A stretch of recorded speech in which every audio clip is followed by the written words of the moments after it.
Yo, we back, we live in effect.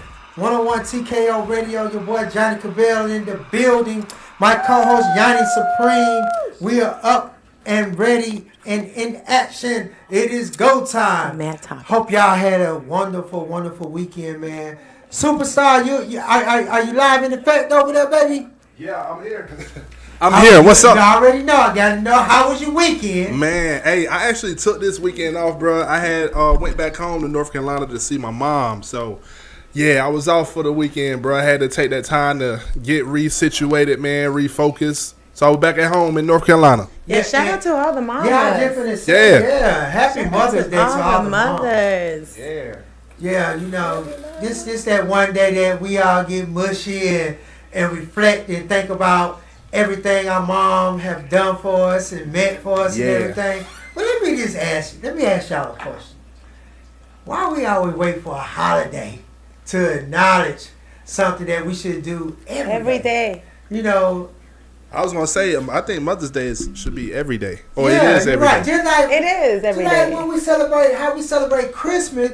I tell boy, Christmas every week for me with my kids and my family circle because I'm constantly spending money, constantly doing things. You know what I'm saying? You got birthdays that be coming up, or you know if they done good in school, we reward them with things or whatever. Yeah. So it's like Christmas is almost every day. I know if you're a parent.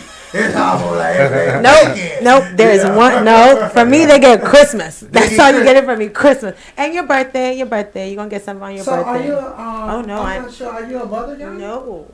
I mean, I'm not saying it like it's that. Wait, do you have any god? I have nieces and nephews. But no god kids? No god kids. No. Oh, okay. Just nieces and nephews, and they get their birthday and Christmas. That's it. Okay. It's not, I'm not Johnny. I'm not Johnny Rich. So I can't do it like that. I can't do it like that. So, Nelly, how was your weekend? Man, it was good. You know what I'm saying? Basically just spent it at my mom's, you know what I'm saying, did some yard work for her on Saturday. No, as you should. And then from there we just, you know what I'm saying, my kids and my sister, you know what I'm saying, we just brought her in with my mom. So. Okay. And Yanni, what did you do? I went to a couple of events. My parents don't live in the States. Stay at the event. Yeah, well, my mother doesn't live in the States, so I was out mingling, networking. But you did call her now, right? Yes, of course. Okay. Definitely called her. Left her a message and all. Okay. So any special dope events? I wouldn't know. No, they were fun events. Let's just leave it at that. It wasn't special dope. But shout out to the people I did meet, though. Okay. Well, I must say I had a really dope weekend. Yes, let's talk about you. I mean, we had a show which was this past Saturday up at Fusion, turned out very well. Very well. Shouts out to Bree Biasi, you know what I'm saying, and myself. You know, we put on a hellified show this weekend. This was our first hard ticket sale event, and we sold over 220 some tickets. Bravo. Plus we had walk-ups, and it was a very great look. Very great look. Shouts out also to all the artists, Asian A, Black Diamond, Shauna Red, Nia Amp. Nia Amp put on a crazy show. Like, she had like one of the best shows. I was like really impressed with her show.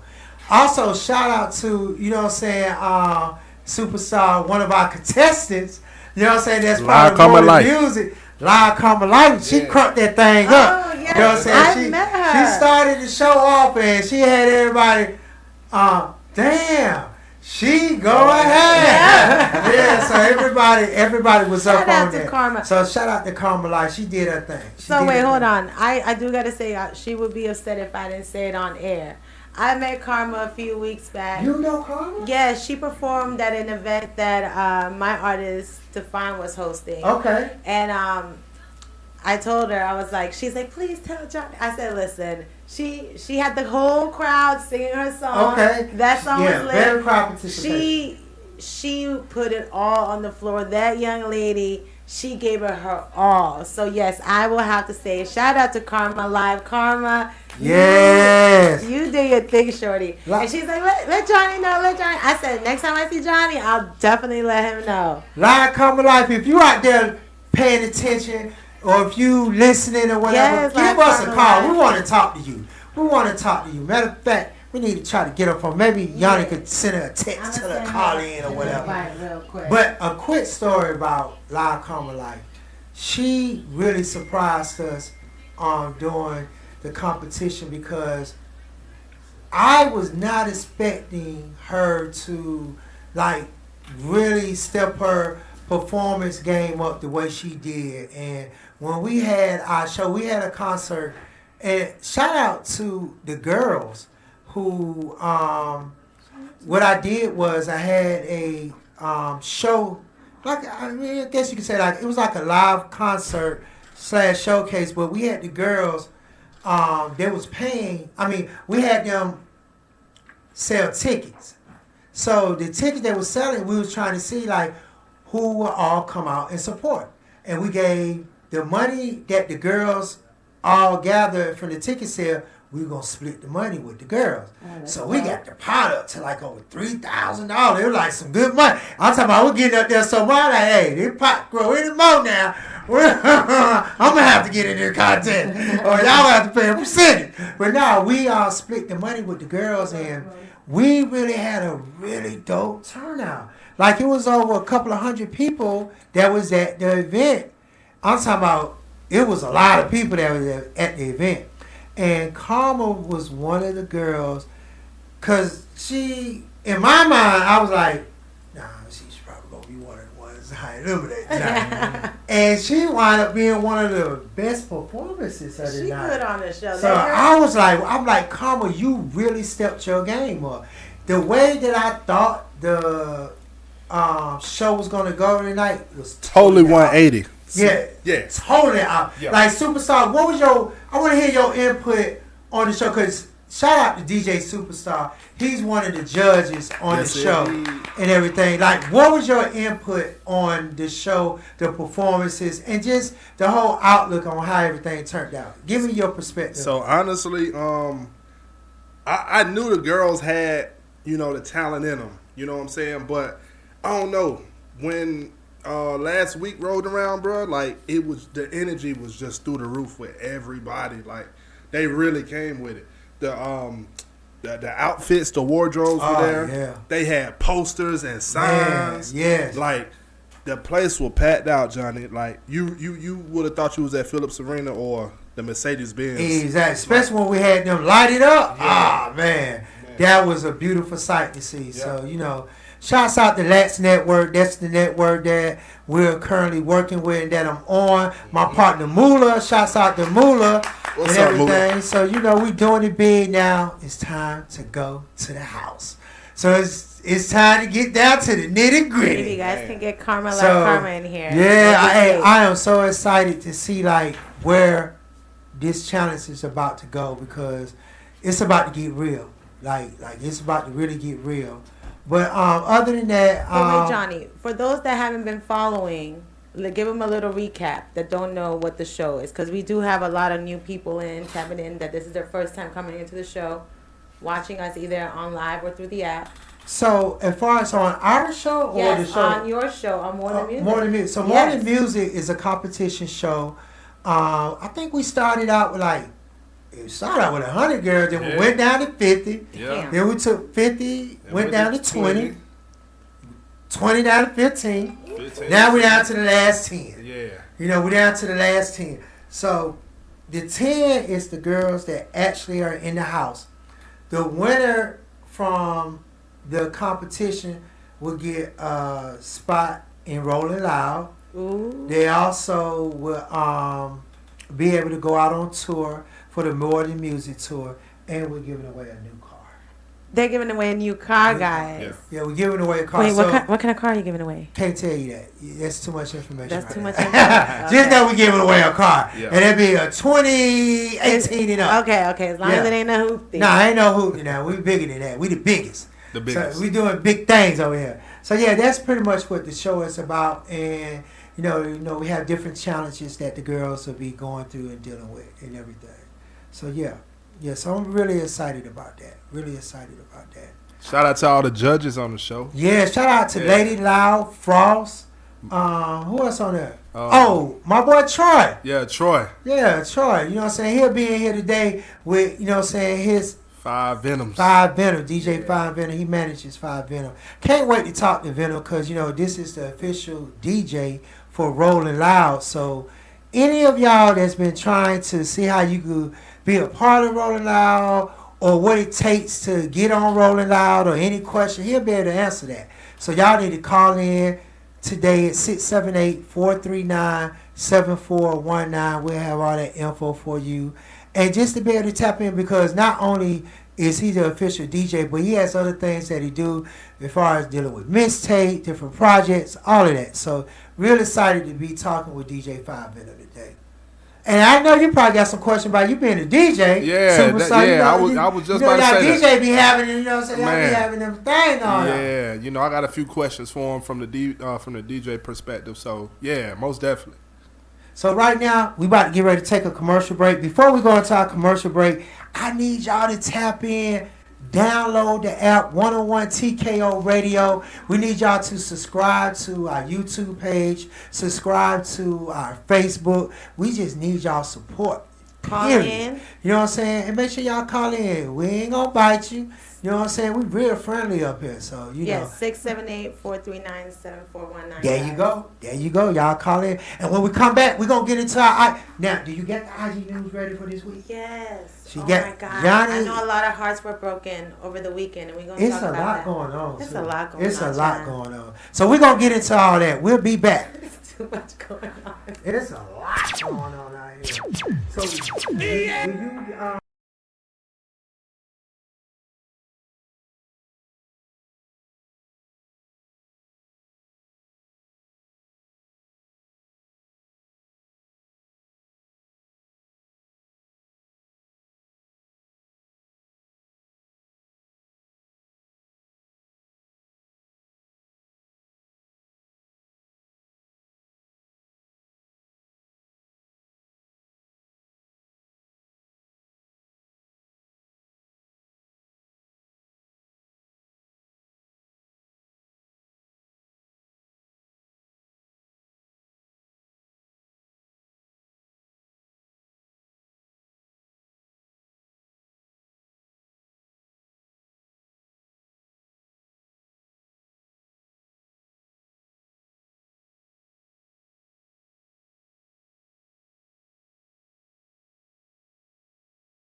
Yeah. We back. 101 TKO Radio. Your boy Johnnie Cabbell. My beautiful co-host, Yoni Supreme. What's going on, guys? DJ Superstar in the back. Yeah. And we got our guest for the day, the man, the legend himself. You know what I'm saying? Rolling Loud official DJ. Sir. DJ 5 Venom. How you doing, my brother? I'm doing great, Johnny. Thank you for having me. Man, it's a pleasure. You know, I said, we need to get 5. Well, no, I didn't say that. Short said, we need to get 5 Venom on this show. I said, you know what? That makes sense. You're right. Let's make it happen. So, you know, I'm glad we was able to put that together. Got so many questions that I wanted to ask you and, you know what I'm saying, chop it up with you about. And, man, I just want to get right into it. But before we even get into all the rolling out, I want to know about the man himself. Like, where you from? Well, I live in Miami. I'm originally from New Jersey, like right outside of Philadelphia. Okay. Grew up there, moved to Orlando in like 2007. Went to school there, kind of built my career there. Lived there for 10 years and then moved to Miami in 2017 and been down there since. Okay. Shout out to the 305. Shout out to the 305. 305 in the house. I had a good time in Miami when I lived down there. So, yes, shout out to the 305. And what made you want to make the move to Miami as far as coming from Philly? Because why not Atlanta? I mean, it was a process. Like coming from Philly, Jersey area was me going to school. I liked Orlando. Like I was visited for going to Disney as a kid. You want the sunshine, being around the I hate beaches. the snow too. So being from Jersey, you hate the snow? I hate the snow. Lived through a bunch of blizzards, so I'm cool on that. Facts. And then, moved to Orlando, loved it there. Linked with a ton of different people. A lot of people come through Orlando. It's a very interesting thing, like how many people in the industry come through Orlando, if not on vacation, but even on business, the bookings and everything like that. So, did a lot of things in Orlando, and then eventually, moved down to Miami, and he took his talents to South Beach. Yeah, South Beach. Yep. So, how did you even get into the whole DJ business? That started when I was a kid. I used to spend my summers in Virginia in a town called, near Ashland, like right outside of Richmond down there. And my family's down there, like my uncle, my aunt, my cousins. My cousin's a DJ. So while he'd be at work, I'll be in his room messing around on his record. So that's where I caught the bug. Okay. Yeah. Man, I don't know. That's fun. Put this phone outside. This phone, I forgot Look about at Johnny over here. Not turning my phone out. Now, what you were saying, now get back to the story now. So, that's how I caught the bug. So, every summer, I'm going down to Virginia and learning music, messing around with the records, and then eventually, when I graduated high school and like summer, I got some equipment, just started doing house parties, and then eventually linked with another DJ and started like that, almost like an apprenticeship with DJ Soho out of Jersey also. So I was going to the club, I was opening for him, setting up the equipment, and just learning how to interact with other DJs, club owners, managers, just seeing how the industry works for DJs. But what was that first night when you was DJing that you said, you know what? I'm that guy. I got this. Oh. What was that first night that when you just exploded? You went in. Do you remember that night? That experience? I mean, I don't know if there's just like one night like that. There's been like a few like where you know what it is? Like I'll come on sometimes and like I'll be like an opener or closer, right? And then like the headliner and like they can't catch the room. Cannot catch the room. They don't know what to play. They don't know what to do, and like they'll be like, "Man, it ain't working tonight. You can jump back on." And so I you just turn the party around. Yeah, and hit them, and the energy goes up. So it's like there's something special there. I knew that. Being able to read the crowds, know what they want to listen to, because like a lot of DJs just kind of like stick to what they know or what they think is hot at that. Hear. Yeah, and then it's like. Yeah. You gotta be able to be multifaceted where you can be like, okay, this is like an older crowd, so they might not want to hear the new Lil Baby or Drake song. They might want to hear just because it's top 40 doesn't mean it's for that crowd. Exactly. So being able to read those crowds, see the type of people, has been something that I definitely mastered. I feel. So, are you a big supporter of the whole independent scene as far as breaking new music? Yeah. I mean, more so than music, kinda though, the started artists it. themselves. Okay. That's the difference. Like, I Tell think us the difference. so. Breaking a record is like, okay, there's a hit, cool. A lot of times the music is bigger than the actual artist, so it doesn't help the artist. If you like a song, you don't know who sings it. It's That just doesn't a mean song. you're gonna go. Yeah, like so You're when gonna that go to artist that goes on tour, concert. you're not even gonna know who to go see. Right. But if you break the artist, then their That's whole a good catalog point. is working. Now, let me ask you something, because this is my personal opinion. A lot of the DJs that are in platforms like yours, big platforms, right? You guys are global now because it's not just Rolling Loud in the United States. You guys are going overseas. So why do you think that a lot of this is my opinion, a lot of these DJs aren't breaking artists? We're not just talking about records. They aren't breaking artists. Even though majority of the lineup at these festivals are up-and-coming artists, that don't have a huge following. So why is that the case? I think a lot of it came out of the DJ's hands. Okay. So we lost like the mixtape era. Like mixtapes aren't necessarily like the go-to for discovering music. It's playlists now. So Right. now you got playlist curators that are kind of taking that place of breaking artists and breaking songs. You put it on your playlist and it Do you goes. think that the DJ should kind of take those reins back? I see a lot of DJs doing it. Yeah. But there's also like from my standpoint, it's like, okay, I might not be able to get your song in the playlist, but I can put you on a stage in front of 20,000 people. And okay, That's I a think big to a deal. lot of artists that experience will mean a lot more than being on a playlist. You can pay somebody to put you on a playlist, right? Yeah. And I mean, you can also pay someone to put you on a stage, but right, is it but the that right would stage? be. But I think that would be a lot more meaningful if I'm an artist and this guy goes, "Hey, I'm gonna put you in front of 20,000 people, 30,000 people, and this is your first live experience or your first big concert." I think that's a lot more meaningful. In a lot of cases, gives artists a lot more But you gotta be credibility. careful. You gotta be careful with that too, because when you are in that type, because I've seen this happen. When you in front of thousands and thousands, sometimes you could choke up. Yeah. I seen artists actually choke up. So that the part of the prerequisite to doing that is having the experience. Yeah. To having are you doing shows in your own town? Right. How many people are coming to see you in your hometown? Exactly. Are you doing a headlining show on your own? Like you want to be on these big stages and see all these people, have all these people see you and interact. Because it's not as but easy you're not as prepared. people think Right. it is. No, it is not easy. It's not easy. It is not easy. If you can't rock 5 people, how you going to rock 500, Absolutely. 5,000, 50,000? Exactly. Like, it don't work. Like, it don't magically just happen. You walk on stage and you are putting on a performance that people want to see. So let's say that the artist is prepared, right? So the artist has done their homework. They have done a lot of shows. They know how to control the crowd. Wouldn't that still be more of a boost to an artist than being put on a playlist? I feel so. I- But I know the industry and the streams and everything with those playlists, it all crosses over, I think. So you have you have the playlist as the marketing for your music. It puts you in front of other people because they're putting your music next to other music that's established, that's getting listened. So it's like, if I'm listening to this song and then your song comes on after it, Right.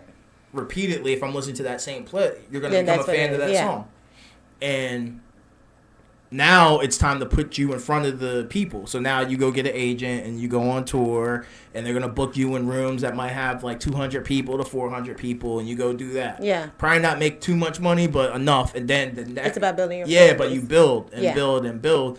But that's also your experience, because if you can't rock those 200 people, you Then what you can't gonna rock the do? 2,000. Absolutely. You make a lot of So sense. it's the baby steps. Some of them can jump though. Some of them got the talent, got the maybe not the experience, but they because get it. There's a lot of artists right now that are mainstream artists, and I feel like they weren't ready for that main stage. You No. know what I mean? As far as performance wise or rocking a crowd. So No, yeah. there's a few, but I'll give you a really good example. Okay. Like when Ice Spice came out. Yes. So she did a lot of pop outs. She did like 2 pop outs, I think, at Rolling Loud. One in Toronto and then one in New York. Yeah. But the showmanship really wasn't there. She just came out and did the song and then twerked. Yeah. And then it was and like, they did. The it internet went was not viral, nice but to her. like that was kind of the idea. I think Yeah. was for like Her they to knew it go was going to go viral. viral. But when she did her first actual set, she was prepared. Yeah.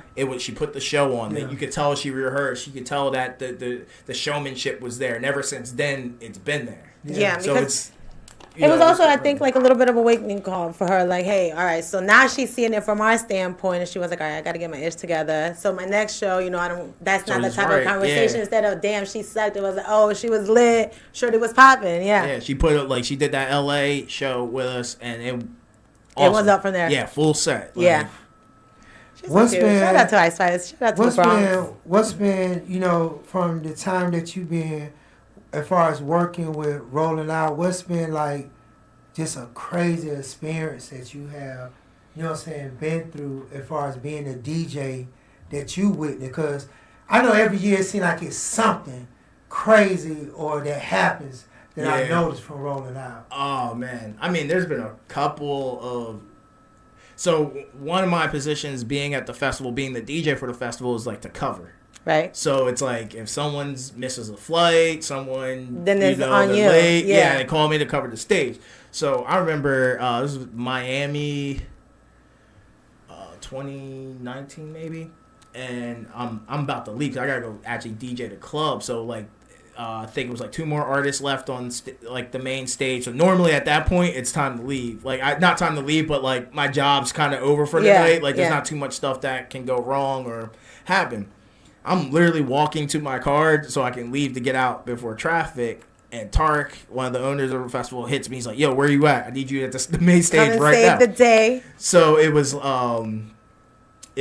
Kodak had gotten arrested outside of the concert. Shout out to the 305. Yeah, so it was like now I gotta run, and like the parking is the complete opposite side of the festival where so like they sent a cart, I run up there, DJ, and just like keep the vibe chill until and people the started next getting artist realizing come up. like oh, he's not gonna make it. But it's like those type of instances when like things go awry backstage or like and it's weird because like they set those type of things up. Like they could have grabbed him anywhere, but they wanted to make it the news headline. Kodak Black arrested. Absolutely. Like they but at the end of the day, it sells more tickets. You know what I mean? That's what they think. Not tickets, but the police. The police want those headlines. The police said. Lord. You just said something I never thought about. You said the police want the headline. Yeah, that's a strong statement. I never really looked at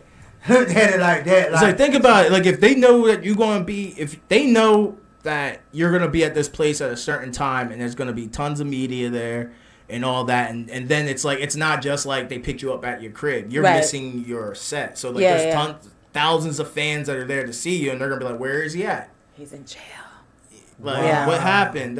So it makes it a headline versus just picking them up coming from the crib or going to the grocery store. Or he turned himself in. Yeah, exactly. Well, we're about to get ready to go to a commercial break. When we come back, we're gonna holler at my man Venom some more. And somebody told me that you was in partnership with a club. You and Troy had a club or something? No, yeah.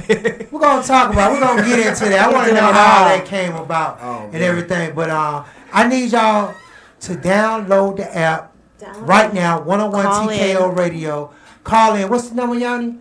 678-439-7419. Call in right now. Show us some love. If you got any questions for Five Venom, y'all need to call in right now. He here kicking it with us. So make sure y'all give us a call right now. DJ Superstar, take us out. Yeah!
We back. 101 TKO Radio. We live in the building. Got my man DJ 5 Super.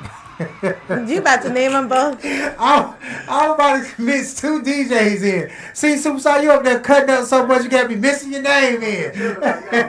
We got my man DJ 5 Venom in the building, rolling out official DJ. Shout out. I was just saying off air, you know, since I've known you, I never really heard you speak more than 2 words.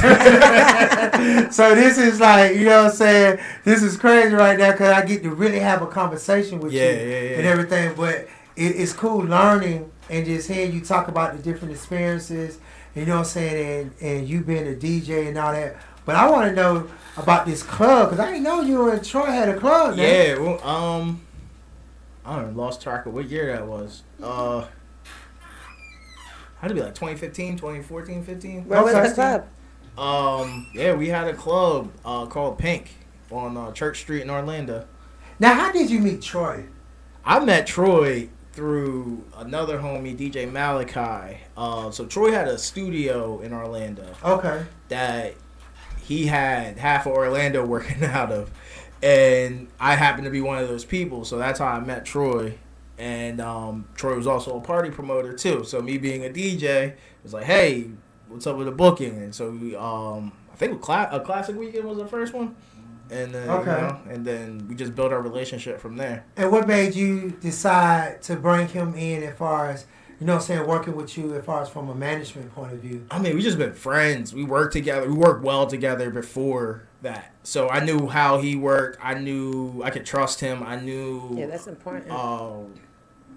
You know, that he had my best interest at heart and vice versa. We were working for years together, so it was like, why not do it this way? So Gotcha. So let's move along as far as, you know, you started DJing, you've been with Rolling Loud. Now, I want to ask you a question about, because Rolling Loud, when Rolling Loud came out, it was like, I remember the first year they started, and then it's like, it just blew up.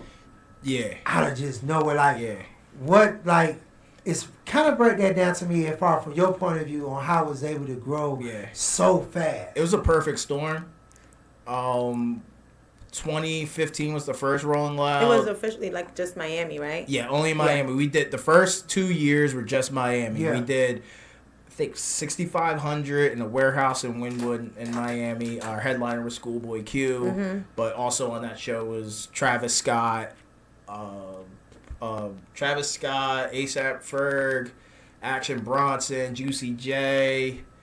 But then you still had like the Florida scene, which is like a way bigger now. But it's Denzel Curry, Puya, Fat Nick. Like, there's a lot of the guys that are the bigger artists now that have bigger names, are traveling the world, and they were on that lineup. It was really built around Florida music, the Florida movement that happened.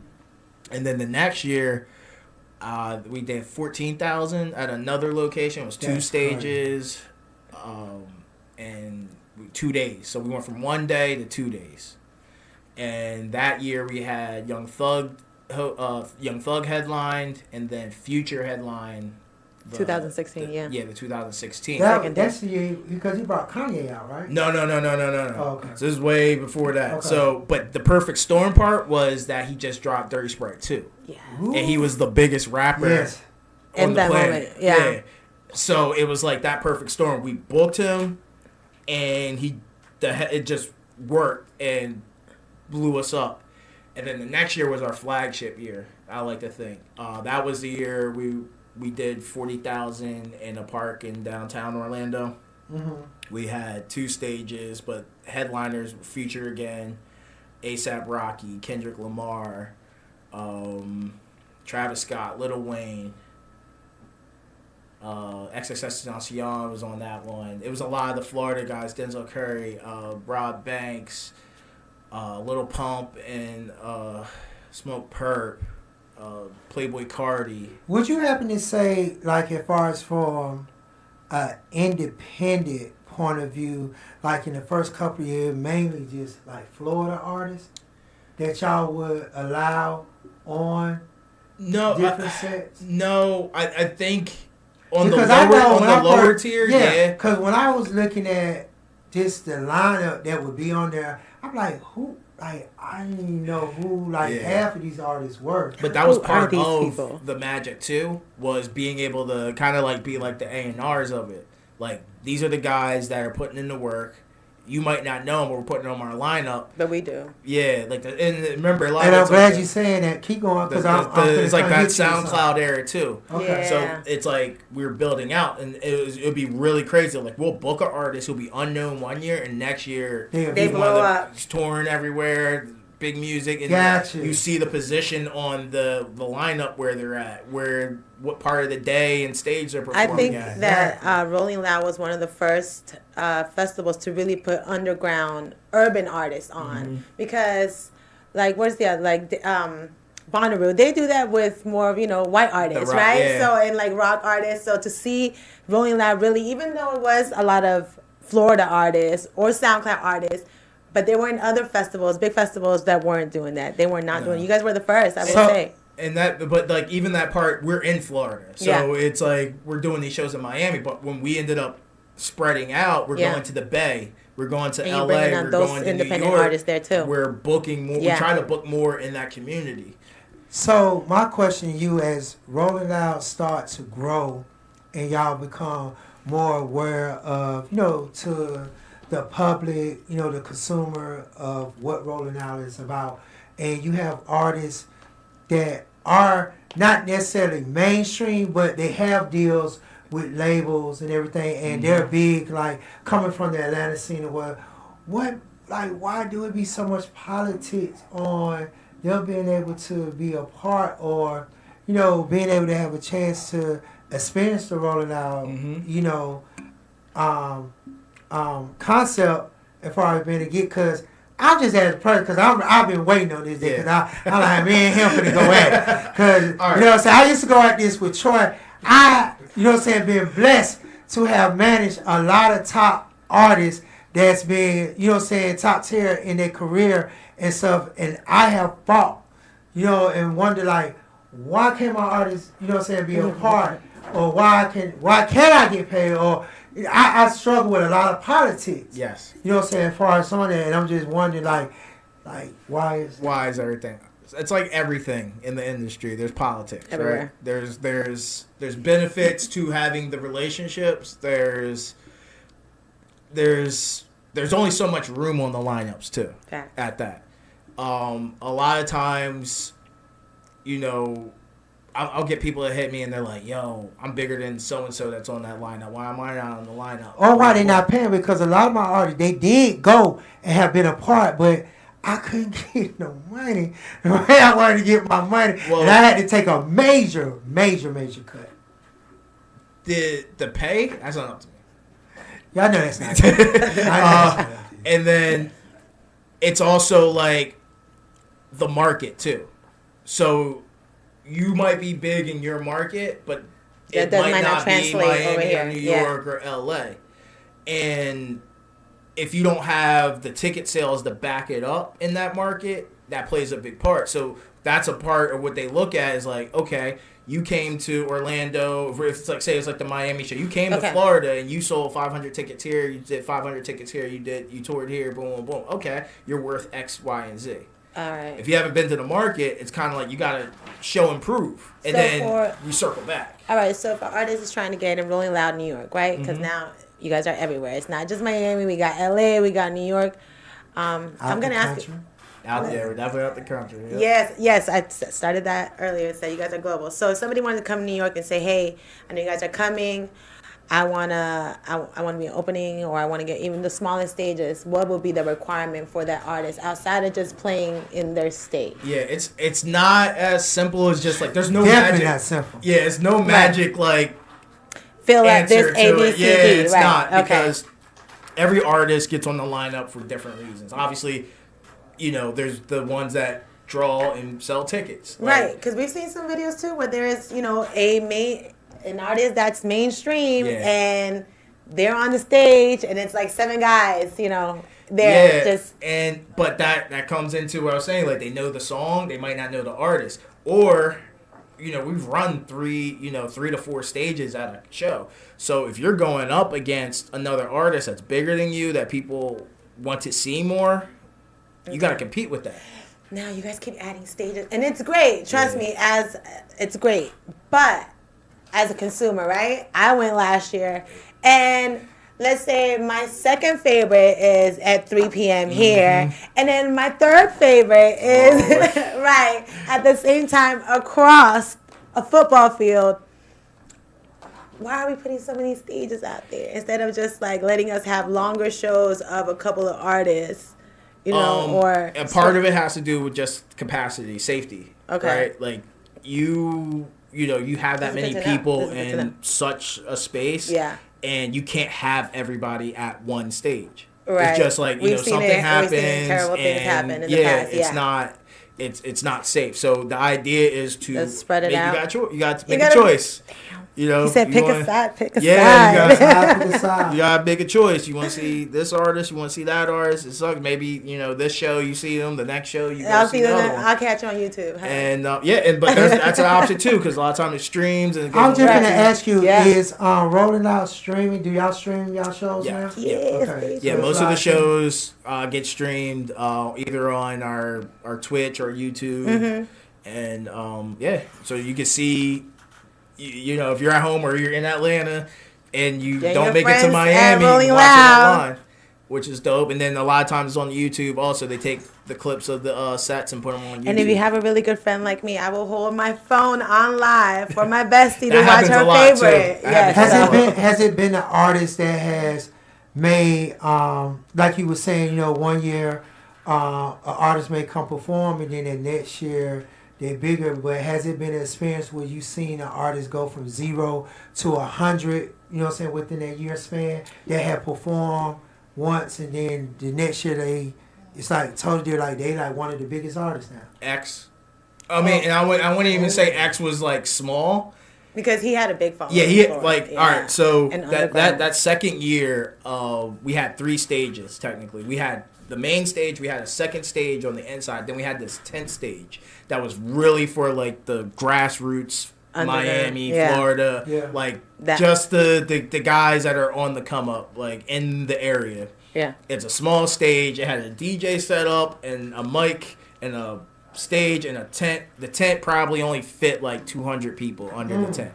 So all day that's running, and you have fans coming in. So I was on the second stage inside for most of the day. Then they sent me over to that stage to run that stage and run the music for the artist over there. And I'm setting up, and there's just kids coming over. What time's X go on? What time's X go on? What time's X go on? I never met X until then, like, too. Who is this guy? Yeah, never met him. I haven't heard his music at that point either. And I just remember all these kids coming and asking, when's X performing? When's X? I'm like, I think it was like 8 o'clock. He's performing at 8. All right, cool. Whatever. Cool. 8 o'clock hits, there's about 1,000 kids, if not more, under this tent. Right? He shows up. Huge in Florida. He hands me a USB. He's like, yeah, start with this song. And I'm like, okay. And plug it in, hit play. The song was Look At Me. Yeah. And I never seen anything go so crazy. Place went insane. Insane. So that was my first experience with X, and a lot happened over the year to the next festival. He went to jail and he got out. But that next show was when he got out. So he blew up. Look At Me is like the biggest song in hip hop. Got a deal now, like everything. And that was like literally like from being on the smallest stage to being on the main stage, and a year later with the biggest, like the most explosive. People were coming just to see his set at Rolling Loud. And then leaving. Like I'm seeing people, like industry people, just show like I'm coming to see X. So let me ask you, when you saw that, from kids just coming to ask you when is he coming on, and then seeing that explosion, did you think like, okay, I'm like witnessing something great, like this guy's about to be? Not at that moment, but I obviously, like, as I seen and learned more about him, I knew it was like a moment. If he was still alive today, do you think he would probably be one of the biggest artists out here? No doubt. Absolutely. No doubt. Yeah. Especially on the trajectory, like the music that he's had put out post his death. Yeah. is going and doing like it touches people like emotionally, and you can't. I mean, there doesn't go a day that I don't see a video of him on Instagram. You know what I mean? Like if he's a current artist, there isn't a day that I don't see a video of him or somebody quoting something of his or speaking of his impact on them. Like it's crazy, And then that documentary they put out about him, like that was something else. I didn't even know they had a documentary. Oh my God, Hulu did a documentary on him, and it was unbelievable. It really made you look at him completely different. Know her history, her hip hop history. Okay, he's constantly trying to play with me. But I do know that our DJ had a couple of questions that he wanted to ask you. So start jumping in this conversation. Yeah, I'm just sitting here soaking it all up, man. But explain like the importance as a DJ. Why is it important to understand the business behind DJing rather than just getting out here DJing? Because I see it quite a lot. DJs just jumping into the business or jumping into the game, not having contracts, not understanding the business behind DJing. If you can explain on that. Yeah, definitely. And I've been on both sides of that. Like I've made the mistakes and fixed the mistakes to grow. The business is what supports your lifestyle, right? Like if you're DJing and you're not taking care of your business, it's only going to last so long. Like I've seen a lot of DJs come in and go. Like, they become the hot guy and then just disappear. Like, I didn't know what happened to him. But the business wasn't right. And it looks good from the outside, but internally, it's not what's up. Like, that whole idea, like, I always see the memes of, like, the DJ DJing for $50 in a hookah. Damn. Like, that's a real thing, though. Like, because they want the look. They want to be looked at as this guy, but if the business was right, you can longevity, you can reinvest. Because DJing, you reinvest a lot of the money that we make, reinvest back in equipment, music, laptop, trap. Like it's just reinvestment. It's one of those businesses that you got to reinvest into yourself, or you will not last long in it. And making sure that your business is right, making sure your contracts. Like I learned, one of the things I learned too was like every gig isn't meant for you. Like, that's a big thing because you could be wasting your time. So how do you know, like, what is not for you? Like, how do you determine what's good and what's not? You got to know what you're good at, too. Like, what your niche is as a DJ. If you like hood stuff and you're really good at tearing down hood parties, then you go do that. But if that's not where you want to be in 5 years, you got to go find the bougie parties or the reggae parties or the house parties or wherever. Like, not taking everything that doesn't match what you do really well, it can hurt your brand too. Yep, everybody wants to be booked and busy. Yeah, booked and busy, but it's like, and then being overbooked isn't good either. And at least in like one market. Like if you're in Atlanta and you're DJing 7 nights a week, that's great, but how long will that last if you're oversaturated in a market? Not very. You know what I mean? It's like if I can go see you every night of the week and you kill it, but I can go see you every night of the week, that waters down how many people want to come see you. Okay.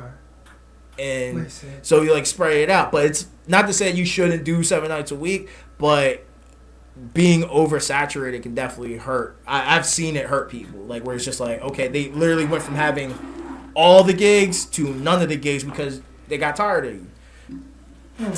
Yeah, you're not hot-ish no more, so baby. Let me ask you a question. Is it like, sir, like a, how can I put it? Is it a, God, what's the word I'm looking for? Oh my God, my train of thought just lost me. Okay, but, so while you got it? Yeah, you go. Okay, let's say while he gets it, while he remembers, give me your top 3 performances or performers in the last 4 years of Rolling Loud. Like that you were just like, yeah, that you just felt Denzel like they put on the show. Denzel Curry, Travis Scott, Playboy Cardi. Oh, okay, yeah, he does put on a good show. Yeah, the show, it's not for everybody. It's not, and that's what I always explain to people. It's like, not my cup of tea, but he does put on a show. But it's a show. He puts on a show. And for the core fans that we have, it's it. Like, yeah. Okay.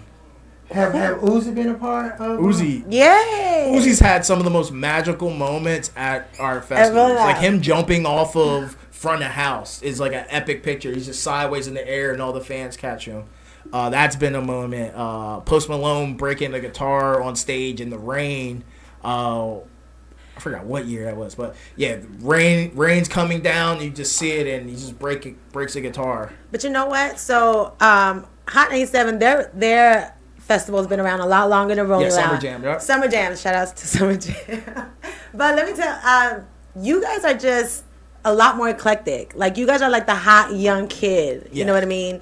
Hot 97, it's tried and true. We know we're going to get performers. We're going to get a good show, a whole bunch of people. But I feel like if you want to go see what's next and what's hot, you go to Rolling Loud. Yeah. Like, if you have to pick between one or two. I've had friends that are like, listen, we can't go to all these festivals with you. We got Rolling Loud coming up. Yep. I'm like, well, just come to Summer Jam too. They're like, we can't.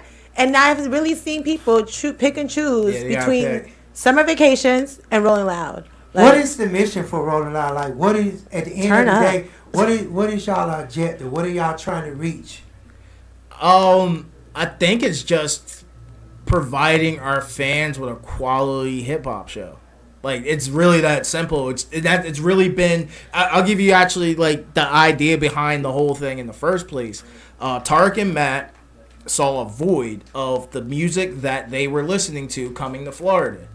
And like, for some people don't understand that, like, Florida is a very difficult state to travel. Well, it's a difficult state to tour because you either got to come in, hit Orlando, Jacksonville, Orlando, Tampa, Miami, but you're either going to have a day of traveling out where you don't make any money, or a day traveling in, and it's a long, and depending on the time of the year, hurricanes and hot heat and everything, so it's a difficult.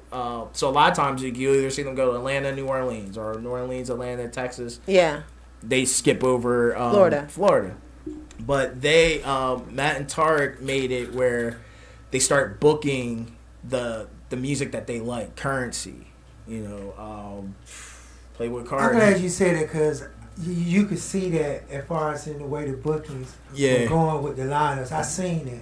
That would make me ask you that question, because I seen that. Yeah, I seen it. It really has been just like booking the artists that we like, we listen to, our fans listen to, and we listen to our fans a lot too. Because like, I always tell like artists, I'm like, yo, if you want to get booked, get your fans to say so. Like, get those comments, because like you'll see if you go to some of those posts, like you go to our flyer announce, and you'll see, we should have next? Yo, where's X, Y, and Z? Where's so and so? Where's so and so? Where's so? Yo, y'all need to book. And so you do listen to artists? Oh yeah, we read all of it. Y'all read? Yeah, we read the good, the bad. Cause so like, if you want to see your friend, if you want to see your favorite artist, start tagging them. The Rolling Loud page, tag your artist nonstop. But they know that. Yeah, like we pay attention to it, because that's how we grow. Like, the whole thing is, the fans are our customer. We gotta provide them with a quality and product. That is what you do feel at Rolling Loud, because I go to Rolling Loud and Summer Jam. Those are my two go-tos, and I know that for me, Summer Jam just feels like very much industry. And Rolling Loud is like, I must see somebody that I know, I will never see on a main stage. You know what I mean? And another thing about Rolling Loud, too, is the experience. Like, outside the stages themselves where artists perform, we want to have things there that keep our fans entertained. Maybe you don't like any of the artists that are on at this month, but you can go get your hair done. You can go get, it's very much it's very now. It's very much now. Yeah, you go. There's picture ops everywhere. There's food. There's basketball courts. You know what? I never experienced the outside of what goes on the stage, because when I'm there, I'm just. You're with your artist. I'm with the artist there for the performances. Man, no, you gotta go and do it. I never experienced like what really happens. You gotta go as a attendee. You gotta go and turn up. I'm not finna be in the Johnny's too bougie. I'm not gonna do that. But it's more about like that experience. You coming in, food. I never even knew they had out. I just thought it was just straight stages. No, we make sure, because it's just a lot of people, and we want to make sure that they're having a good time outside of just coming and watching an artist perform. And it's like, you can look at, like, for example, like we look at with some of the EDM festivals do with production and experience, and you come in, you feel like you're in a whole nother world. Yeah, Electric Daisy. We don't want you to feel like you're in a parking lot of some arena or something. That's what I thought it was. Nah, it's like its own. It's like a circus. Like there's all these years I never knew that. We got a carnival ride. What? Yeah. Shout out to Electric Daisy. Yes. I did not know Johnny, that. you need to come. You need to come and turn up. Be out there with the games, people. Different activations. Shoot, like even like we'll have Toyota as a sponsor, and they set up a stage and have DJs and other artists come. Wow. You're giving a lot of influencers. We have our Loud Club too. You're also giving a lot of influencers a platform, because I've seen that a lot of influencers, they get their start on Rolling Loud. And next thing you know what I mean? Yeah, as an influencer, let's say they got a page on IG, they got the 50,000 followers. Then you might see them on Rolling Loud interviewing some of these celebrities. Yeah, so like and they're helping influencers. Yeah, big time. All Rolling Loud. Wow, Johnny, I did not know that. I'm you need serious. to get off your bouginess and go and turn up with the people. Didn't know that. But let me ask you a question, Five. How would you what type of DJ is Five Venom? If you had to describe yourself as a DJ, what type of DJ are you? I am well balanced. I like to pride myself in being prepared for different situations. Like, I can go to that festival, rock that festival. I can play the music that those kids want to listen to. But I could also go and do a bar mitzvah. I can go do a wedding. I can go rock a nightclub right after that. I can go do a picnic. I can go do an old school party. I can go do a house festival. Like, very well balanced. What is your first choice of music that you like? Hip hop. Okay. Hip hop. Probably second would be like house music. Yeah. House is fun. Reggae. And I'm really loving Amapiano right now too. Afro beats. I was just about to ask you, are you into the Afro? Oh yeah. It's just and it's for me too. It's also like a breakup of, because like hip hop for me could get a little negative. Repetitive? Yeah, just like the the violence and everything in it. But like, if I feel like a party's getting a little too tough and rigid, I'll go into the Afro beats and Amapiano, break it up with the women. Like, it's just a vibe. Let me ask you a question. I'm glad you said that. Let me ask you a question. We deal a lot with, as far as, people feel like the music is what have a lot of these kids, a lot of these just individuals doing a lot of crazy stuff out here because of the music that they hear.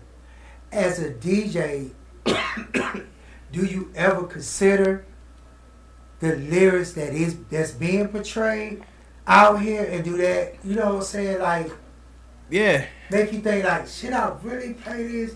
But it's a song that everybody is requesting and they like.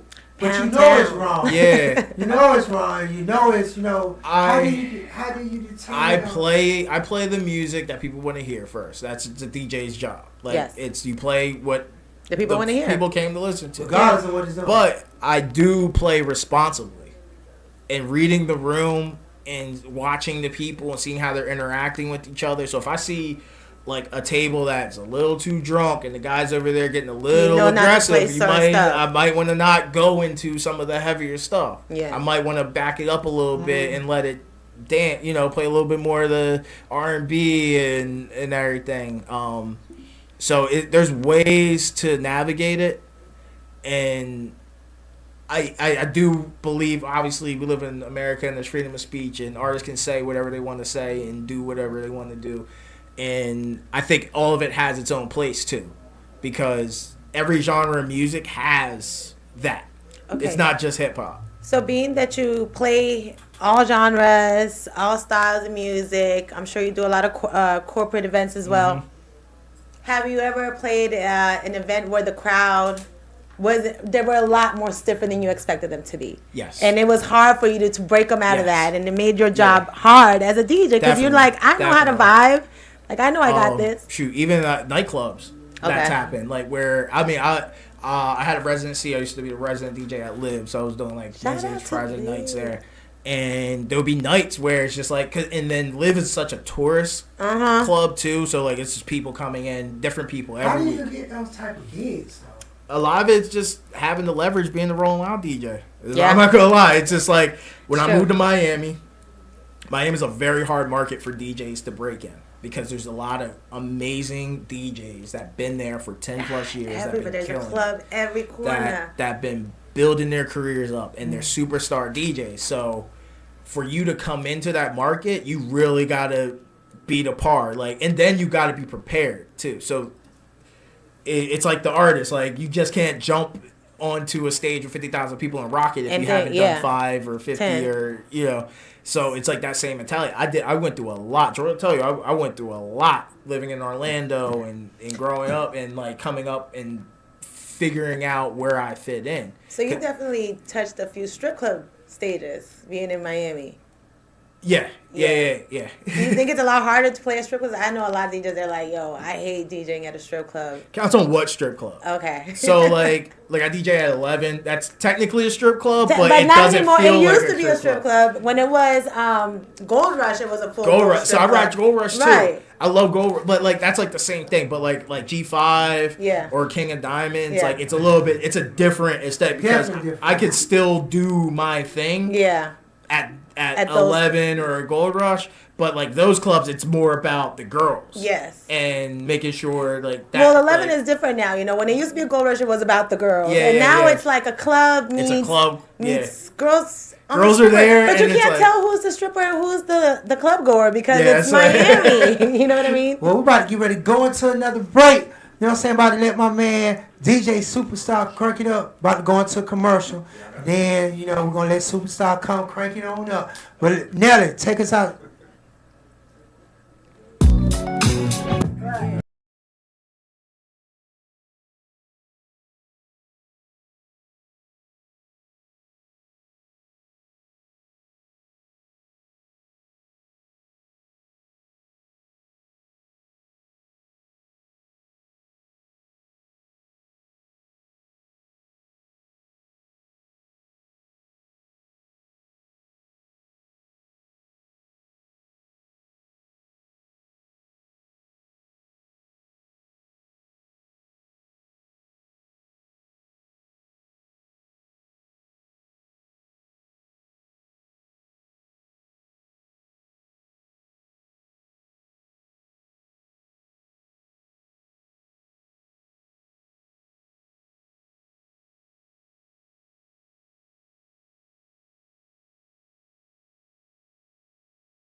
saying. I'm just trying to DJ Superstar. Yo. I don't know what's in the air, but something got me coughing. But listen, we have a caller on the line from my man DJ 5 Venom. You know, we've been talking about a lot of the DJ stuff. You know, also been talking a lot about Rolling Loud and everything. But let's see who we got calling in. Caller, what's your name and where you calling from? Hey, my name is Tony Hill. I'm calling from Rome, Georgia. Okay, Rome, Georgia in the house. What question you got for 5 Venom? Well, listen, man, I just had a heart transplant 2 years ago, and I've been trying to figure out what I wanted to do with my time. I'm a barber, but I've been trying to learn how to DJ for about 10 years. Oh. And I've been asking people, yo, can you teach me how to DJ? And nobody, so I'm to the point now where I think I might have to try to teach myself, but I'm one of those type that I learn better with somebody. I was trying to figure out, do you give DJ lessons? That's a good question. Do you get lessons? That's it, I'm not I would love to, but my schedule doesn't allow me to be consistent. Now, what is some advice that you would have to him? I will tell you this, though. Like, one of the biggest things that helped me learning to DJ was definitely YouTube. Like, Googling, learning, Google some of the bigger DJs and watch what they do. Because, like, that's one of the things that I did coming up was going out and watching other DJs and seeing what they did, seeing how they react to the different clubs, seeing what they're playing, seeing how they mix records. Like, that's... Is it a school for DJing? There's tons of schools for it. Like, people actually go to school to take classes on that? Yeah, there's schools for it, but there's two sides of DJing. There's the actual technical side of it, but then there's like the psychological side of it, because you are... A DJ plays with people's emotions, good or bad. So it's like, all right, the technical side, mixing, cutting, but the biggest job of a DJ is the song selection, for sure. Like, playing the right song in the right moment is the most important part of it. Yeah, it could take but a party that's from part low. of, like, the psychology. It's like, yo, all right, these people want to turn up, so you got to make sure you play the turn up music. You want them to chill out. You want to do, like, you control your crowd. So learning that aspect is, like, you only can do that by going and seeing other DJs or going out or your experience, failing or winning. Like, okay, this song evokes this emotion when I play. All right, so I know if I'm trying to get them here to play this. Did that answer your question? Yeah. But so, okay, let me ask you a question. Is there any way I can come and intern and watch you? Because I'm in a market where there's only one DJ here, and he's the only DJ that they hire. So I kind of figure if I can learn the business, then I can get in that market. I mean, people are more than welcome to come. I'm in Miami majority of the time, though. But yeah, if you ever want to pull up in Miami, you definitely can pull up. Tony, in the meantime, just follow him on IG, turn on your notifications, and anytime he goes live, you will be notified. You can go ahead and check out what he does. Okay, I can do that. I can do that, bro. I appreciate it. Thank you so much. No problem. You're welcome, Tony, and Now, happy to have you before here. we let you go, what is it about DJing that has you so interested in that? Because I like he said, it's so emotional. That's and the DJ is the one who gets the party started. I've been doing this since I was a kid. You know what I mean? And I like the way the DJ put the record on and people get on the crowd. He can take a crowd from somber to hype. You know what I mean? Right. He can, nobody on the floor. Then as soon as the DJ starts spinning the record, then the floor is flat. And the floor is packed, and nobody ever gets off the floor, and I like that. Yeah, Tony. Okay. Yeah, Tony. All right, Tony. Well, we appreciate you calling in. Thanks for calling, Tony. We also appreciate you tuning in to the show and everything. Make sure you spread the word. Tell all your friends to download the app 101 TKO Radio. I'm on every Monday from 5 to 8. So make sure you stay tuned in and tap in with us. Don't forget to follow DJ Venom. That's right, man. Those notifications. Thank you so much, brother. Y'all keep it up, brother. Keep it up. So let me ask you a question. Is it a blueprint to this whole DJing thing? Like, how do you grow to go to that next level? And when do you know this ain't really the job for me? So there's no... Like the same way I was talking about with the bookings, right? There's no, like, a perfect blueprint. Every situation has its own things, the people you deal with, different promoters, different club owners, different crowds, like different markets. You know, I was out I did a gig out in the Bay for Levi's, I think 150th anniversary. Oh, nice. And so it was in Oakland. Yeah, in Oakland, right? So I've been to the Bay before, and I know how much the Bay loves their music. The Bay. Yeah. Like, you can't go to the Bay and not play their music. It's like LA too.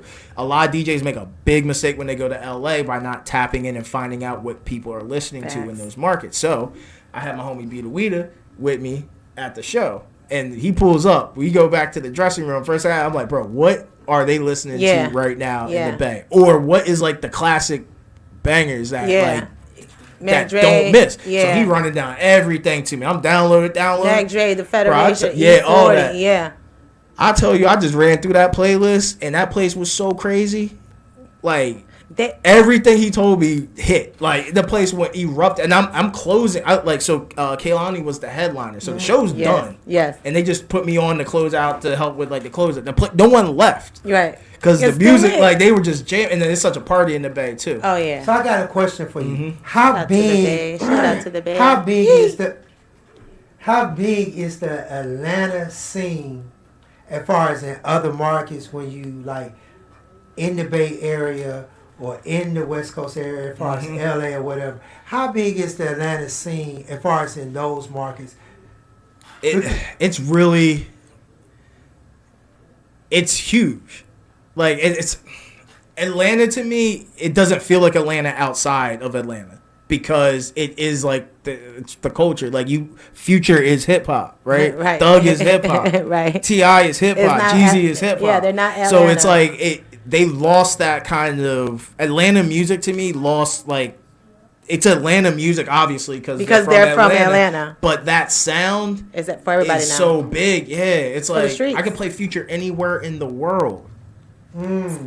Like, anywhere in the world, I can play Future music and they know it. I just had a couple of friends debating that Future can spit over anything, and so she's putting in the bag. She has some 1970s. I forgot, it was Art and Garfunkel, and I'm telling you, it goes. It works. Like, it really works. Yes. Let me ask you a question since we're on the Future thing, because I had this conversation with a lot of my friends or whatever. Do you feel Future is as big as a Jay-Z or Tupac? Tupac is a difficult one because it's kind of like it falls into like the legendary. Yeah. He passed away. There's no more Tupac, right? Yeah. There's just what we have. It's legendary music. It hits people in their soul. Yeah. There's never gonna be another Tupac. It's just That's it. Tupac, right? That's like comparing. When I hear people make that compare, it's almost like comparing LeBron to Michael Jordan. Yeah, it's like they are who they are. Are they as big? I feel like Jay-Z is. Oh, Jay-Z's been. I've been listening to Jay-Z forever, right? Like he's been there before there was a Future, right? Now is the music as relevant today to certain people? Like, I'm not playing. I'm still playing Jay-Z in the club, but I'm not playing as much Jay-Z as I am Future at the moment. Facts. You know, Future's dropping new music every year. Jay-Z's not. Jay-Z got classic songs that ring out, that work in the club, that work on radio, that work anywhere. Future got classic songs that work in the club, that work on radio, but Future's still dropping music. Yeah. Like, Future's still touring. Future's still doing shows. The relevancy of the artist. artist. It's like it's hard to say when an artist isn't as active. Yeah. Will they be that? I personally feel like I'm playing music from 2014 from Future, like it dropped yesterday, and I'm getting that reaction. March Madness will never end. A staple in my set. 30 years from now, and it'll still hit. March Madness is a staple in my set. I can't go wrong playing March Madness anywhere. I hear that in the gym. I'm having a bad day, and I'm like, all right, I got extra 30 minutes in me. Like, and but that's the emotion of music. Like, what is the ultimate goal for DJ 5M? Like, is it a certain plateau that you're trying to reach, or anything that you haven't done that you want to do? Yeah, like music right now is my focus. Like I'm working with artists, I'm releasing projects, releasing singles. Like I've done majority of the big clubs in the country, in the world, biggest hip hop festival in the world. I've rocked all those stages. So now it's for me, like not just being the DJ, but being the artist. DJ Five Venoms. That's So when you see DJs out here like DJ Khaled, yes. DJ Drama, when you think, and I hope, let me see how many people mind. Let me be, I'm gonna make this comment. Do you consider those DJs as like real DJs? Most definitely, but I think a lot of people forget the history that those guys had. The mixtape era. Well, even before the mixtape era, Right. before Khaled's been before around the for a world long, knew long DJ time. Khaled He's or been knew around. DJ Drama. I have a genuine CD. Yeah. And DJ Khaled's in one of the interludes. Khaled's been around DJ for a Yeah. long Khaled time. is a real DJ. Like he, Yes. Like Khaled, all these guys are real deal DJs that just elevated. It's really And I think the question that I'm trying to get to or bring out of you is like, how does a DJ, because there's so many, you have a lot of DJs, Yes. but you have a select few that really makes it, you know what I'm saying, to that next level. that breakout opportunities. So as a DJ, like if I'm a DJ and I'm doing my thing and, you know what I'm saying, year after year going, I mean, I'm a DJ, but how do I grow and get to that next level to, you know what I'm saying, to get that name for myself, or like, that's why I'm asking, is it some type of method, some type of, no. or is it just, you just being in the right place at the right time for the right opportunity and having the right skill point for that moment. do your team, is it putting together the right, do your team have a lot to do with how much the DJ elevate? Yes. At a certain point, when you get to a certain point, yes. Like you asked me about me and Troy working together. I got to a certain point where I needed help to elevate, and that's when I tapped in with Troy about it. So it's like, yeah, you might not need a manager if you're just doing your regular DJ gigs and bars and stuff like that. But you start traveling, you might need an agent, maybe a booking agent. You want to get bookings everywhere. Maybe you start doing music. Maybe you start doing brand deals. Or you want to get outside of the bar. Yeah, lawyer, having a music lawyer, having an entertainment lawyer, having a manager. Like you start building that team based on the necessities you have in your career. And and I'm going through that. I'm still going through that process. Like I'm learning as I go too. Like I mean, I'm out here right now. We're doing a music camp because I'm sending beats out to artists, not getting about. Like I'm pulling up on all y'all. Yeah. So there was, make it real easy. What DJ? Project you working on the music? Yeah, projects, working on singles. Okay. And that's going on all this week, right? Yeah, I'm here till leave Thursday. So Okay. yeah. So something I have to pull up. If you could headline with one other DJ, just you and this other DJ, who would it be? Any genre. I'm really liking James Hype right now, EDM. Yeah. Like, I love like the content he's creating and the sets he's doing. And he's like there's always that stigma about EDM DJs not actually DJing. Like they put on a mix and put their hands in there. But you know who I'm digging right now too? Marshmello. Oh yeah, Marshmello, and he's really but he's digging into the Spanish music, and that's something like with him going into the regional Mexican music. Not a lot of DJs are doing that. Okay. Like a lot of DJs were doing the reggaeton. We had that going on, but nobody is paying attention to regional music.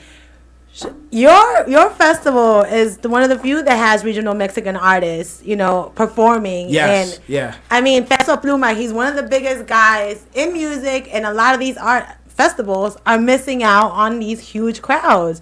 If they get into the regional Mexican music, y'all, I'm telling you. Definitely. And Rolling Loud is definitely catering to that side of town. So. Definitely. Yeah, shout out to my guy DJ Afterthought. He told me to make sure I comment too. Hey, shout out DJ Afterthought. Like, me and him dropped the EDM remix to one of my singles. So It's like we're spreading out. We're doing like it's working with other DJs too that are like minded, that are working their careers and dropping music and doing festivals and doing shows and working with artists. And so would you do a versus with a DJ?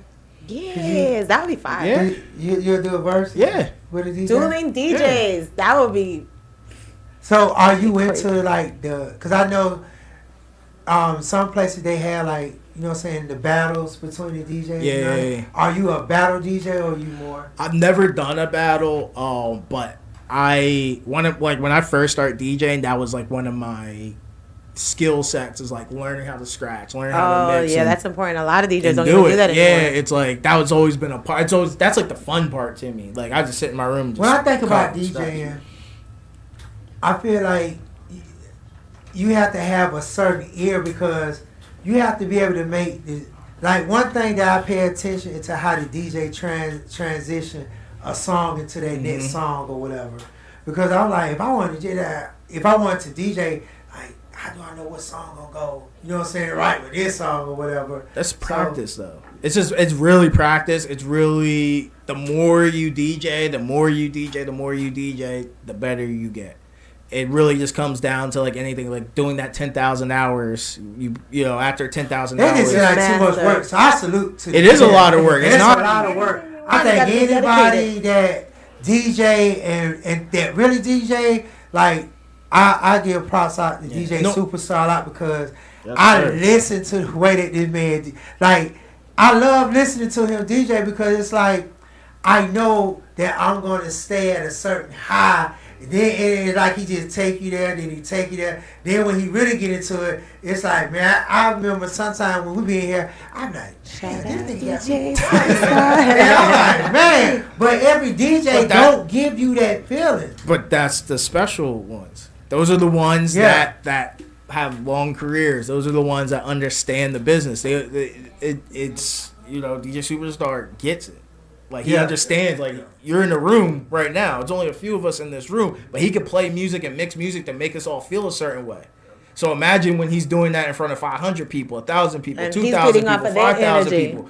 It's the same thing. It just seems like it's too much information to know all these different songs and then to be able to bring in the new. That's just too much information. But right now, we're going to go to another break. Matter of fact, I'm going to that Superstar, you know what I'm saying, get on the 1 and 2, crank us up for a good 5-10 minute break. Then when we come back, we about to get ready to wrap it up, man, with my man Venom. And I want to know what's next for DJ Venom. World. Like what's coming out there? We need some he's taking over I know Troy the got something up his sleeve. He can get on the mic and tell us, you know, but we want to know what's coming up. And, you know, if you got any shots out, anything, we want to get into all that. But right now, Superstar, take us out, baby. DJ Superstar.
Bring them out, bring them out.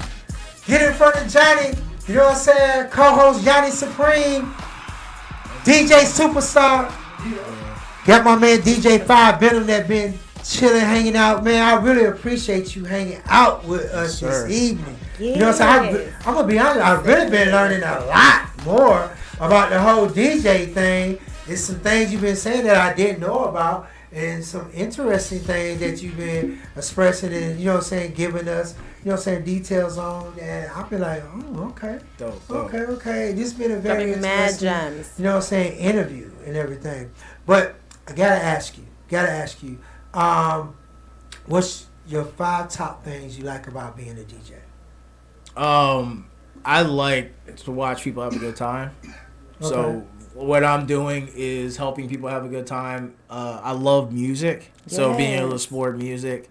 I love the technical part about it, so it's like the competing with yourself to learn a new skill inside of DJing. Okay. I like the technology. I like the growth of technology and trying new equipment and being able to do new things with the technology. Like DJ technology has grown so much probably in the last 5 years alone. That is insane, the stuff you can do and still have the core essence of DJing, but with the technology allows you to instead of only having 2 hands, you got kind of the means of doing what you can do with 4 hands. Facts. So what's that, 4 things? That's good, but let me ask you a question. Okay. Let me ask you a question. Is there a difference between a tour DJ and a club DJ? There can be. It depends on the DJ. I heard it's a difference. It depends on the DJ. I know tons of tour DJs that can rock a club, and I know a bunch of club DJs that couldn't be a tour DJ if they tried. So it's it really. I mean, I've been a tour DJ. I'm a club DJ. It depends, because sometimes I'll tell you what happens with the tour DJ situation. A lot of times with the tour DJ, sometimes the tour DJ wasn't an actual DJ to start with. It was like a homeboy that had the computer, had the music, and started playing, and then he built the skills off of necessity of if I'm doing this DJ thing for him, I might as well become a DJ and learn how to DJ. So when we were doing our shows, I can go get booked for an after party and make some more money. Facts. It becomes that. So there's a lot of tour DJs that's all they do is play the music for the artist, and they're great at that, but they might not be able to go to the club. But I know there's also a lot of club DJs that can't figure out the timing for being a show, because being a show DJ is difficult. Really difficult, especially Which is hardest for you? Which one would you say is a bit more difficult? Show DJ or tour DJ? Club DJ or tour DJ? I don't know. I feel like club DJs, I don't know. The club DJ thing, it can change any night. A lot of times with the tour DJ, once you get the tour DJ thing down, it's kind of the same thing each night for the tour, because they have a set list. It's a set list. But that timing and being able to something goes wrong at the show and being able to fix it right there. There's a lot of pressure being a tour DJ. Yeah, because it's a live show. Yeah, I've been cursed out by artists before, in the middle of the set, because my computer crashed or something.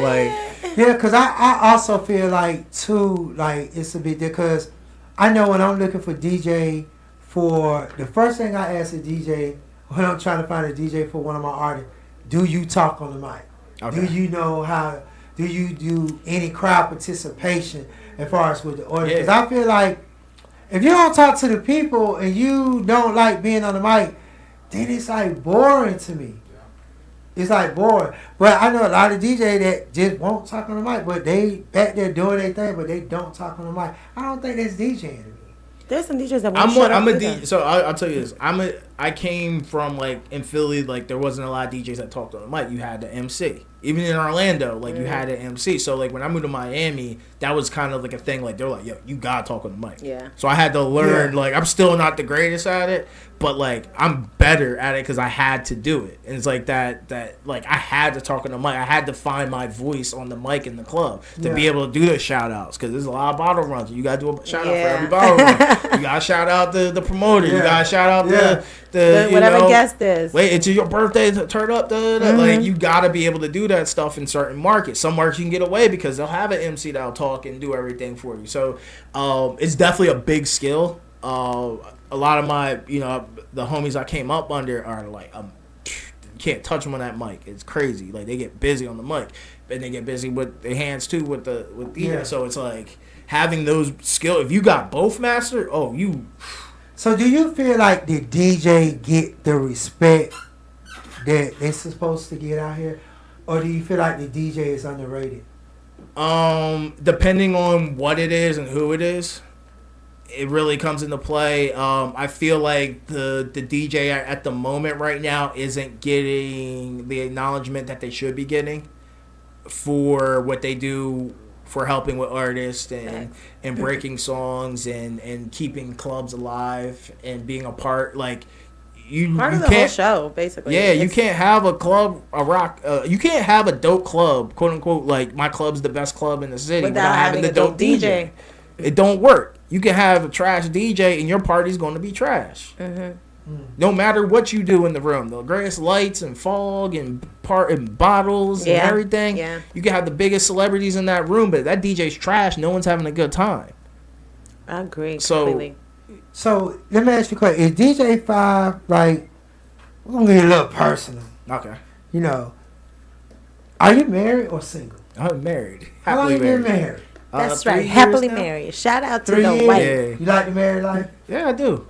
Is that hard being married and being a DJ because you around? I'm in a very, very special situation where my wife, she comes from nightlife, so she understands it. My wife been in the nightlife in Miami for forever. So when I moved there, she's introducing me to the promoters. Like, hey, this is my husband. You should book him. Like, so I met a lot of people through my wife. Wow. Yeah. Yeah, you got lucky on that one. Yeah, definitely got lucky. You definitely got to have someone that understands the nightlife. That too. Being a DJ. It's like, I'm leaving the house at 11. I'm not coming home till 6 a.m. Yeah. Exactly. That's what I'm about, because you coming in the house all type of hours. They like wondering like.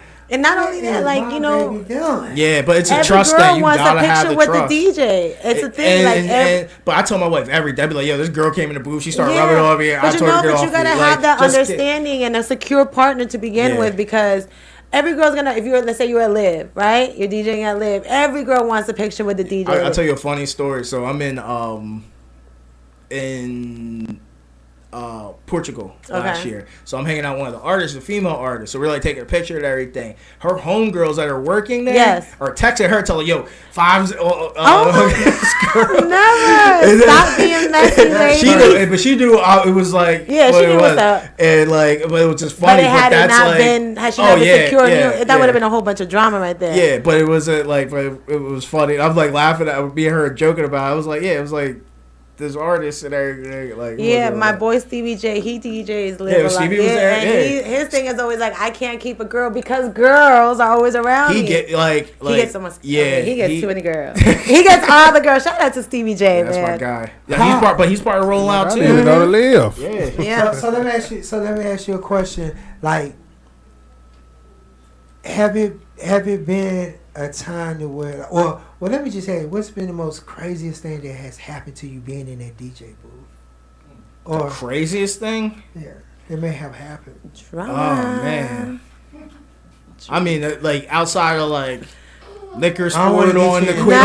The way your boy is grinning back there, I know it's something. That little grin on your front. No, I'm just trying to think. Like I try to stay away from crazy stuff. Like that's the thing. I've heard crazy stories. I really haven't had any like crazy things happen. You had nothing crazy happen in that DJ booth.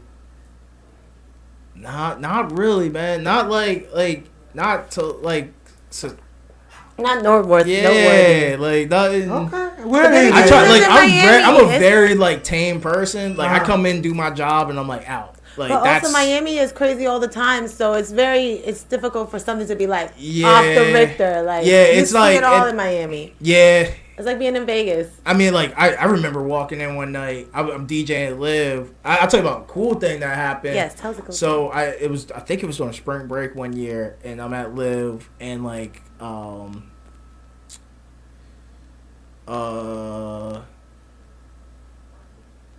of the Jenner sisters, Kardashians, was hosting the night, and they had she had like a podcast, and there was DJs, and they were DJing. So I opened the night, and then I closed the night. So I'm going up into the booth to close, and there's this guy sitting on the side of the booth, and he has like his hat down like this. Oh, no. And I'm like, looking over, and I'm like, that's Leo. Oh. In the booth, I'm like, all right. He's just sitting there vibing, like, but you can't see who he is because he has his hat like this the whole time. But I was like, that was pretty dope. For those just that like don't Leo, know, that means Leonardo DiCaprio. Yeah, like Sean Penn's in the back. Like, that's the celeb that's part like, of it. Like, the guys I see on TV and movies and being able to see them in person at these clubs is pretty dope. Yeah, that's basically NYC nightlife in a nutshell. Yeah. Yep. So, Yoni, yeah. we got, should we play the game with, Well, I don't know. He's married, and we. What game? Okay. Well, we have a game we often play it called F, Marry, Kill. You familiar with F, Marry, Kill? Yes. So how about you got your His wife guys is with understanding. Oh Lord. Do you want to No, look, he's mad hesitant. I'm gonna play it safe. Yeah, I was yeah, patient, yeah. so Okay, I'm yes. gonna say. That's right. That's right.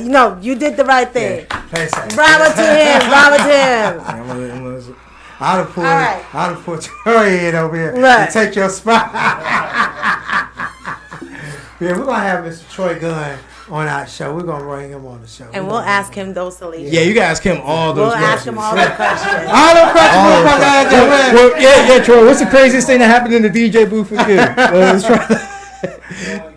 Yeah. I mean, but that's kind of Troy gonna let it that's out. normal for DJs. I feel like, Everybody think especially in Troy the number Miami. one. Troy You got the good answers, man. I'm calm. I'm collected. Look. Like, Don't let him get you in trouble. Out of all the places you've been able to travel, being a DJ, I know you've traveled all over the world, but what would you say is your top 2 most memorable places you were able to travel Portugal, Portimao, Portugal is definitely one of the most memorable places. What made it we threw a stand out so festival much? on a beach. Oh, okay.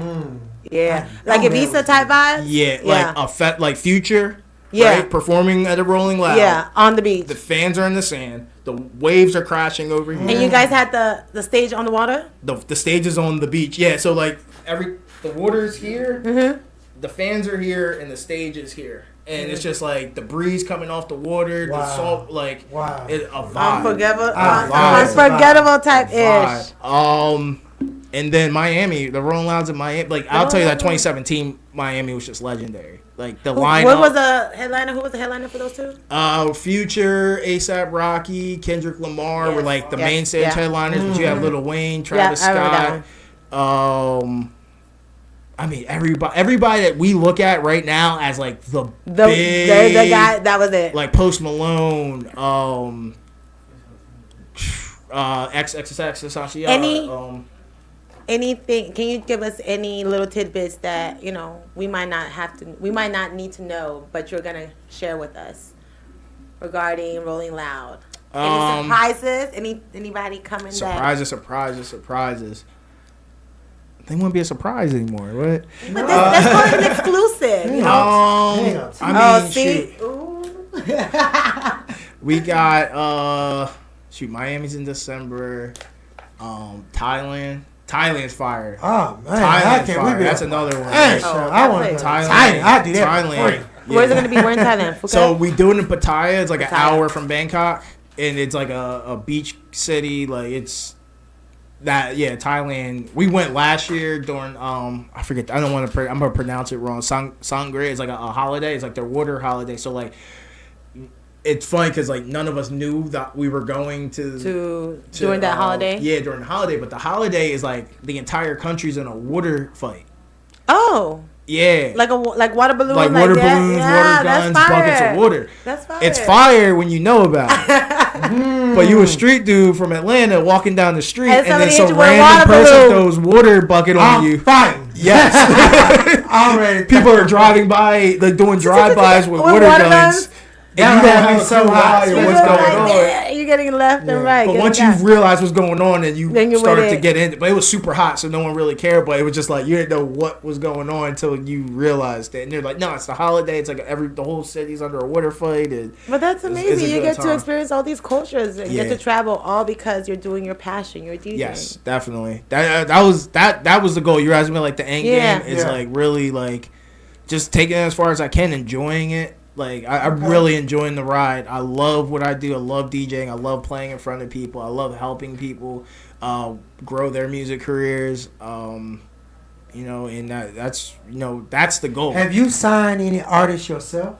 No, I haven't. Well, not technically. I've signed some artists to like distro situations where we were doing records together and things like that, but I haven't signed an artist. Is that something you would ever do? At some point, yeah. But I want to be at the level where I can really, really help them impress, because I'm learning this music business through trial and error myself, and finally getting a real good grasp of it myself as well, and learning it. And it's always revolving and changing. And it seems like every week there's a new update. Like, oh, Spotify's not doing this anymore. It's working this way, or is this way and that way, and then algorithm you can't. This. How do you feel about the music scene right now?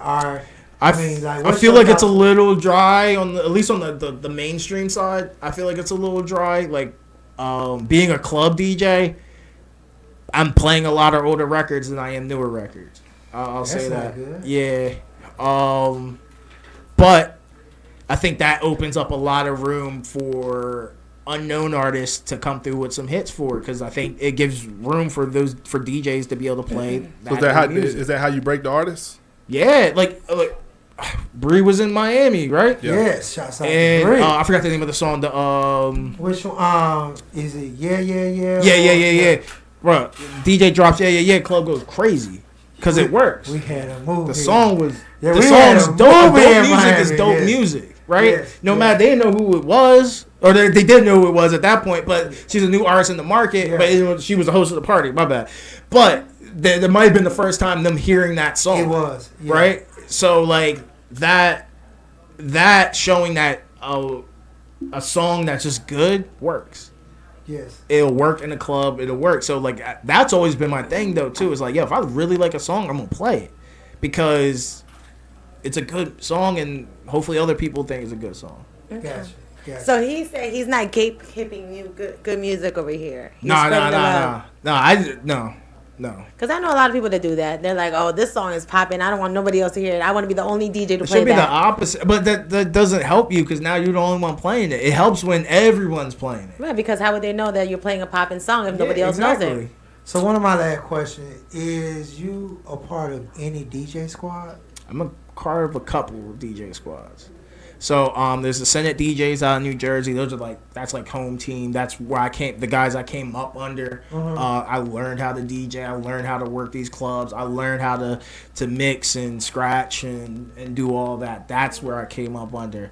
Most recently, in the last year or so, I joined Shake the Block out in New York with Bobby Trends, the Big Shake. I know a couple of people there. Yeah, Shake the Block. So, it's the Shake the Block family. And, so that's what I'm rocking with. Okay. Any shots out you want to give before we let you go? Any advice, whatever?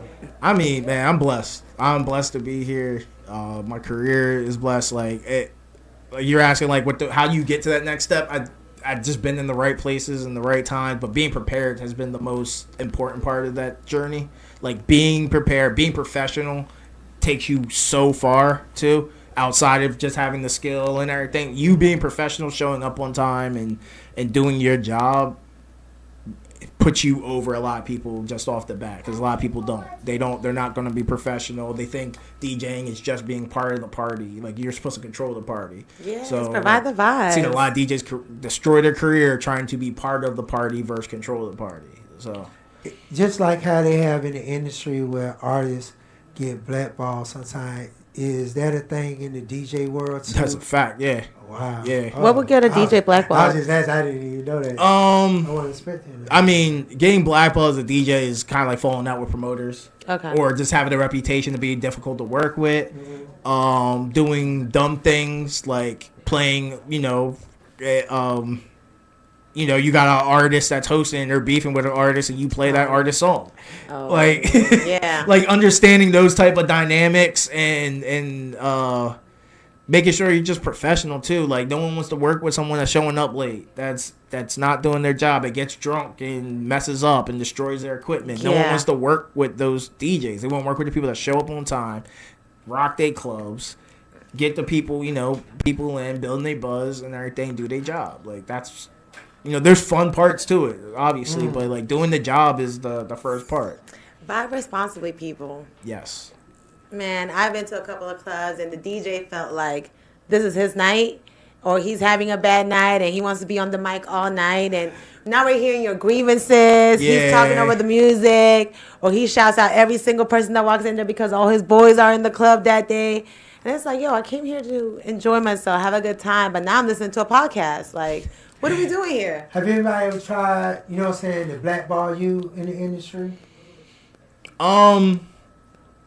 Try, I think. I don't know. No one's done it to my face, but like you could kind of feel the vibes of like, oh, this person ain't, these promoters over here ain't messing with you like that. Mm-hmm. Like, and you don't know why. It's all about the vibe. But it's like you figure something. Like you pick. Like I'll give you an example with Troy. Like me and Troy been working together for years, but I worked with other promoters that seen Troy as competition. So when I went to go work with Troy, they would give me an ultimatum. You're like, yo, you gonna work with us or you gonna work with Troy? And I'm like, well, Troy ain't giving me the ultimatum, so I'm gonna go work with Troy because he don't care I'm working with you, and he's still booking me over there. So that tells a lot about a person. You care. Yeah, he focused on the bag. And have you had an incident to where it almost got into a physical altercation with? What did I open up right there and pack on? So one night, yeah, but it wasn't serious. Like it wasn't serious. It was just annoying. Yeah. I think there's more to that story. Yeah, but it was like, it was a 20. I had to be like 2014, right? Yeah, like the host, to not be named, was like taking the mixer and using the fader, right? And like he's emceeing while I'm DJing, but he's taking the fader and he's slamming it up and down when he's talking, which makes the mixer go up and down in the booth. And I'm like, bro, stop doing that because I can't. You're messing up the equipment. He's like, no, I got this. I'm the MC. Da, da, da. So I grabbed him, took it, and like where the DJ booth was is in the VIP area. So we're like, we're in the middle. We're in the middle of the club. There's people behind us. There's people in front. I grab him and pull him behind me, and I'm like yelling at him, and I'm still DJing, mind you. And then Troy came and broke it up. I explained what happened. He was like, all right. It was everything calmed down, but it was like, wow. I was just like, bro, stop. Like, stop slamming the mixer because you're moving everything and messing everything up. But do you find it difficult to DJ with other DJs? No. Like, no? No. Just the right DJs. The right DJ. Yeah, but no. Like, I love DJing with other DJs. I love DJing with other MCs. Like, I love working with other people. Is there a difference between a male DJ and a female DJ to you? Not really, no. No? Okay. No. Some of my favorite DJs are female DJs? Yeah, definitely. That's a DJ Charisma. That's my girl. Yeah, she's one of my favorites. Yeah. That's You talk about a boss DJ?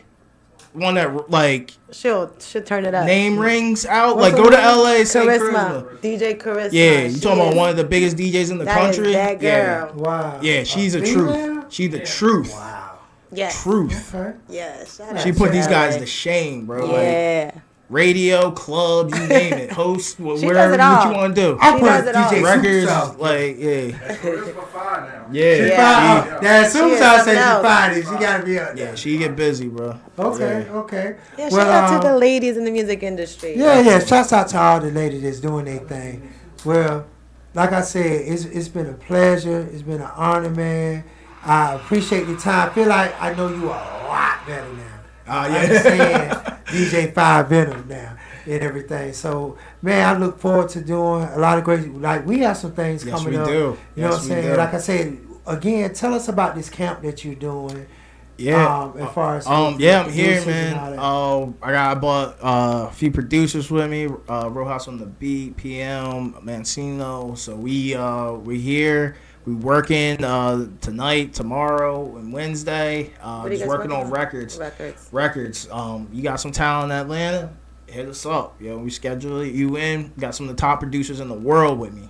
In Atlanta. That's what I'm talking And you put together a project, right? You're working on projects, working on singles. Like, man, we dropping records this year. And just keep going. We building, and it's like part of it too for me is like it's another way not to just help myself, but it's to help other artists. That's what it's supposed to be. I got a lot going on where I can help a lot. You have of artists. a responsibility. Yeah, I got nightclubs. I got the biggest hip hop festival in the world. We gonna put out music. Like, that's what I'm talking about. And you know how people go in your DM and be like, "Let's work." Yeah, no, I don't know what it means. I'm telling you what it means for me. This is what it means. We're gonna put some records out. We're gonna create a plan. We're gonna do some shows. Let's put a tour together. Let's do that. Let's get some money together. Let's work. So you had something to say. I seen you raise your hand. You want to go to church finger, man?